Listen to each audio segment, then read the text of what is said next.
What are we to make of John 12, verse 31? It is plain that the God of this world is still here making havoc. So get with me, John chapter 12 and verse 31. John 12 and then verse 31. Now is the judgment of this world. Now shall the prince of this world be cast out. Get with me, 2 Corinthians 4, verse 4. 2 Corinthians chapter 4 and verse 4. In whom the God of this world hath blinded the minds of them which believe not, lest the light of the glorious gospel of Christ, who is the image of God, should shine unto them. When 2 Corinthians chapter 4, verse 4 refers to the God of this world, it's obviously referring to Satan. And it's not referring to Satan in the sense that Satan owns this world, because the earth is the Lord's and the fullness thereof. But who does this world worship? This world worships a false god. It worships Satan. So in John 12:31, when it says, now is the judgment of the world, now shall the prince of this world be cast out, it's not saying that that casting out will happen at that very instant. It is saying that it will happen soon, that it will happen in the near future.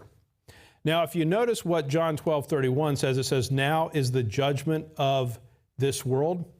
Well, when does the judgment of this world occur? Did it occur in John chapter 12? No, the Lord judges the world at the second coming. So look with me at Acts chapter 17, verse 31. Acts chapter 17, and we'll look at verse 31. Acts 17:31, because he hath appointed a day in the which he will judge the world in righteousness by that man whom he hath ordained, whereof he hath given assurance unto all men, in that he hath raised him from the dead. So is God going to judge the world? Yes, he is. Who is he going to use to judge the world? It's going to be the Son of Man, Jesus Christ. And that judgment is going to occur at the second coming. Now, what I'm going to do briefly here is, so when we look at the chart, I'm going to go ahead and hide the dispensation of grace. So there it's hidden. So now let's think about this, if we would. So if we're right before the cross, just a little bit to the left of the cross, think about the timetable at that point in time. Right on the other side of the cross in Acts chapter 2, Peter's going to say, now this is that which is spoken by the prophet Joel. Joel talks about the last days. And what's going to happen is that the events of the prophetic calendar were going to play out, and they were going to play out in relatively short order. Look with me at Matthew 24, verse 34. Matthew chapter 24 and verse 34. Matthew 24, 34. Verily I say unto you, this generation shall not pass till all these things be fulfilled. When you read Matthew chapter 24, it talks about the events of the 70th week. It talks about the sun being turned to darkness, the moon turned to blood. It talks about the Son of Man returning at the second coming.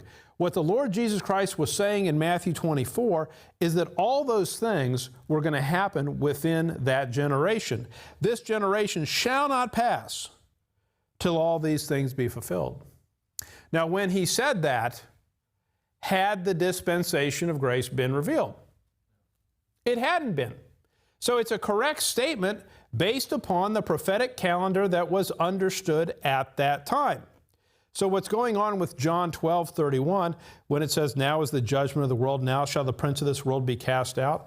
The Lord is speaking regarding the events that are about to take place under the kingdom program. Just as he says in Matthew 24:34, that all these things shall be fulfilled within this generation. Now, of course, we know in hindsight, what did God do? God interrupted the prophetic program, called a timeout in the prophetic calendar, and he inserted the dispensation of grace that we live in today.